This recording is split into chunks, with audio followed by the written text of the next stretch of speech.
1 minute smarter, every market clearer. Welcome to my channel, I'm Claire. Hello everyone, and welcome to today's deep dive. Today, we're going to discuss a topic that might challenge everything you think you know about wealth and corporate valuation. Let's take a close look at a figure that sounds almost like science fiction: $100 trillion. In the current global economic landscape, what does that actually mean? Interestingly, data shows that the current annual global GDP is roughly around $150 trillion. Meanwhile, the world's most valuable tech giants, whether it's Apple, Nvidia, or Microsoft, all have market caps hovering around $4 trillion. In other words, a $100 trillion valuation means a single company would be equivalent to 25 apples. If this number came from anyone else, we could easily dismiss it as some kind of insane financial bubble or a pipe dream. But when this figure is seriously confirmed by Elon Musk himself, we need to hit the pause button and perform a deep analysis of the underlying logic behind it. I find Musk's attitude when responding to this prediction quite fascinating. He didn't brush it off with a cold joke as he often does. Instead, he answered very seriously with a single word: yes. However, the prerequisites behind this are extremely demanding. The $100 trillion valuation base he's referring to isn't current Falcon 9 rocket leases, nor the rapidly expanding Starlink project. Its true core pillar is lunar industrialization.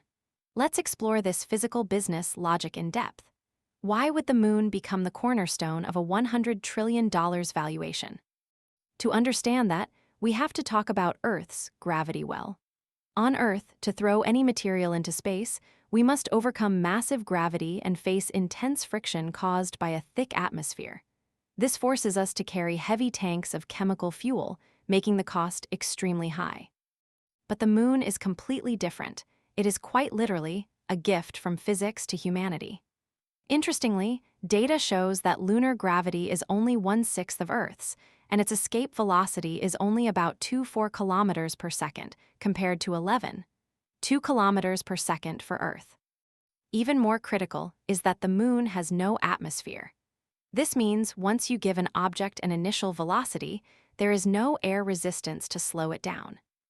Based on this natural endowment, the electromagnetic mass driver, mentioned in the materials, becomes the key technology for achieving that $100 trillion valuation. I find this point to be incredibly disruptive. You can imagine this mass driver as a several-kilometer-long electromagnetic catapult track laid out across the lunar surface. It uses inexhaustible solar energy to generate electromagnetic force, rapidly accelerating cargo holds filled with lunar minerals, such as helium-3 or rare metals, until they reach escape velocity. Then, like a ski jumper, it launches them directly toward Earth or Mars orbit. In this model, the business logic becomes a dimensional strike. Currently, using a Falcon 9 to transport materials still costs several $1,000s per kilogram. But once the lunar mass driver is built, the marginal cost becomes almost negligible. The electricity cost for a single cargo launch might not be much more expensive than a subway ride in New York. This is the logic behind Musk nodding in agreement to that $100 trillion valuation. He isn't just selling rockets, he's building a cheap highway on the moon that leads to the entire universe. Whoever controls this path becomes the gatekeeper of global wealth for centuries to come. From this perspective, SpaceX will become the infrastructure provider for the entire Earth's economy. It is, in effect, the East India Company of the interstellar age, except its boundaries are no longer the oceans, but the deep starry sky. Once we've straightened out the physical logic of this $100 trillion, the next question is, how can ordinary people participate in the largest feast of wealth in human history? Interestingly, Musk doesn't seem to intend to play the traditional Wall Street IPO game. Let's look closely at the current market expectations regarding a SpaceX IPO next June. In the traditional Wall Street rulebook, IPOs of high-hype companies are often a disaster for retail investors. Investment banks use their monopoly status to allocate priority subscription rights to large institutions. By the time the stock is officially listed on the Nasdaq, the price has often already doubled or tripled. When retail investors rush in, they are mostly just providing exit liquidity for the institutions. However, Musk has stated publicly many times that he hopes those long-term shareholders, who chose to believe in him during Tesla's darkest hours, will have priority in sharing the fruits of SpaceX. But how? Under the constraints of complex securities laws, can SpaceX equity be precisely distributed to Tesla holders? This is where the SPARC plan proposed by Bill Ackman enters the stage. I find that this SPARC, Special Purpose Acquisition Rights Company, is fundamentally different from the SPAC, Special Purpose Acquisition Company, we are familiar with. The key lies in that extra R, rights. Ackman's proposal carries a certain idealism of financial democratization.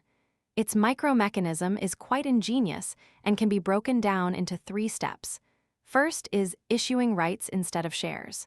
If you hold Tesla stock, SPARC will issue you subscription warrants proportionally.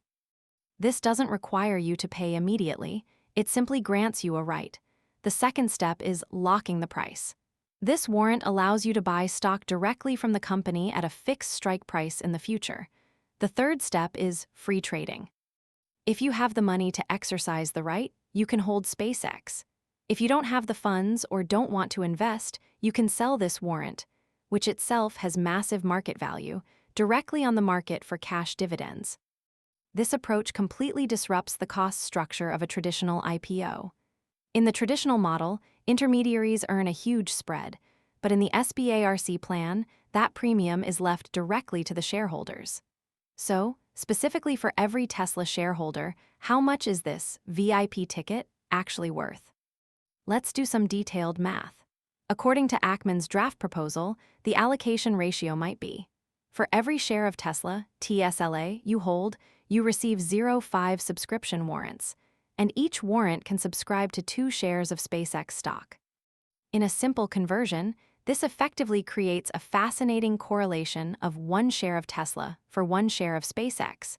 For a specific example, suppose you hold 100 shares of Tesla. You would automatically receive 50 subscription warrants. If the future fair market price of SpaceX is $100 and the warrant's locked strike price is $50, you earn a $50 spread per share. Even if you don't actively exercise your 50 warrants, their theoretical market value would be as high as $5,000. This is Musk's most direct way of giving back to shareholders, by using a dimensional strike on the equity structure to put the prime meat that usually belongs to big Wall Street investment banks directly into the mouths of long-term shareholders. Furthermore, Ackman's appetite clearly goes beyond this. Materials show that there is a massive Easter egg buried in the plan. Shareholders who exercise their SpaceX subscription rights will also receive priority subscription rights for the future xAI company IPO. This is a very profound strategic layout. I've noticed that Musk is building what you could call an all-star alliance. Tesla handles data and cash flow, SpaceX handles the expansion of physical boundaries, and xAI provides the intelligent brain. Through the SPARC structure, Musk is actually building a cross-company loyalty alliance. He wants to deeply bind the fates of these 3 companies at the shareholder level. You aren't just buying a car or a ticket to Mars. You are buying an admission ticket to the Musk empire and toward interstellar civilization. As long as the territory of this empire expands, no matter which sector goes public, long-term, veteran shareholders will be rewarded. At this point, we must consider a core question. Why are Ackman and Musk going through all this trouble to create such a complex plan instead of taking the usual route? Wouldn't a direct IPO be easier? In fact, for a company like SpaceX, which is extremely capital-intensive and requires a long-term vision, a traditional IPO is an extremely dangerous, double-edged sword. First, there are the explicit monetary costs. Traditional IPO underwriting fees usually account for 3% to 7% of the funds raised. If SpaceX raises $40 billion, investment banks would take billions. Meanwhile, the underwriting fee for the Ackman plan is 0. The only expenses are legal and administrative fees. For Musk, who wants every penny used to build rockets, This kind of cost control is incredibly attractive. But the deeper consideration lies in the stability of the shareholder structure. What does SpaceX fear most? It fears short-sighted institutional investors who might sell off frantically after a failed rocket launch or a bad quarterly report, forcing management to abandon long-term Mars goals for the sake of financial data. Through the SBARC plan, SpaceX's shareholder structure will become extremely flat. Hundreds of thousands of Tesla diehard fans will become direct holders. These investors have a very high tolerance. They aren't here for the short term, they are here to buy the future of humanity. This kind of shareholder structure made up of believers is a psychological moat that any great company dreams of. Additionally, there is a certainty premium. In the current volatile macro environment, Ackman has committed that his Pershing Square capital management will directly inject $4 billion as a cornerstone investment. This means that regardless of market fluctuations, this listing capital for SpaceX is 100% guaranteed to arrive, and this kind of certainty is worth its weight in gold in financial games. Of course, as independent observers, we must maintain a rational perspective while looking at this brilliant blueprint. Although this plan sounds like pie in the sky, there are still 3 significant variables that cannot be ignored. First is the regulatory reef. Although the materials mention that SBRC has received SEC, U.S. Securities and Exchange Commission approval, such a large-scale allocation of subscription rights to specific company shareholders has almost no precedent in financial history. Will regulators intervene in the future on the grounds of unfair competition or market manipulation? This remains a giant question mark. Second is the hard constraint of execution risk. SpaceX's $100 trillion valuation isn't built on thin air. It's built on the iteration speed of Starship and the progress of lunar base construction. If Starship suffers major setbacks in key experiments over the next 2 years, or if the cost of lunar industrialization exceeds the tolerance of physics, then this grand valuation bubble will face violent instability. Third is the liquidity pressure on ordinary investors. This point is often overlooked. Let's do the math. Exercising rights requires real money. If the SpaceX strike price is set at $50 and you hold 1,000 shares of Tesla, you might need an additional $50,000 in cash to exercise and buy SpaceX for many retail investors. This is a significant cash pressure. While you can sell your warrants for cash, if a large number of retail investors choose to sell their warrants simultaneously because they lack the funds to exercise them, this massive selling pressure will inevitably drive down the warrant price, resulting in a smaller final dividend. Looking back at the entire plan, I find that what Musk and Ackman are attempting this time is actually a brand new capital narrative. They are trying to turn the capital market from a trading venue based on cold financial reports, P/E ratios, and P/B ratios into a vision market. In this market, investing is not just about wealth appreciation, but also a form of identity and an affirmative vote cast in advance for a certain future possibility. If this plan finally lands, it will mark the end of the era where traditional investment banks monopoly IPO pricing power. It tells us that a great company can stand directly with the supporters who truly believe in it without being exploited layer by Wall Street. Is SpaceX really worth $100 trillion? Perhaps no one can give a definitive answer right now. But when humanity sets up an electromagnetic gun on the moon for the first time, and when the first batch of minerals is transported to Earth orbit at an extremely low cost through a mass driver, we will look back at today and realize that these financial plans were actually the ladders to interstellar civilization.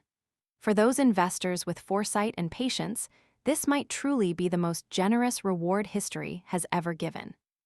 That concludes our deep dive into SpaceX, SBARC, and Musk's new financial order. Observing this top-tier game is, in itself, witnessing the history of the shift in human pricing power.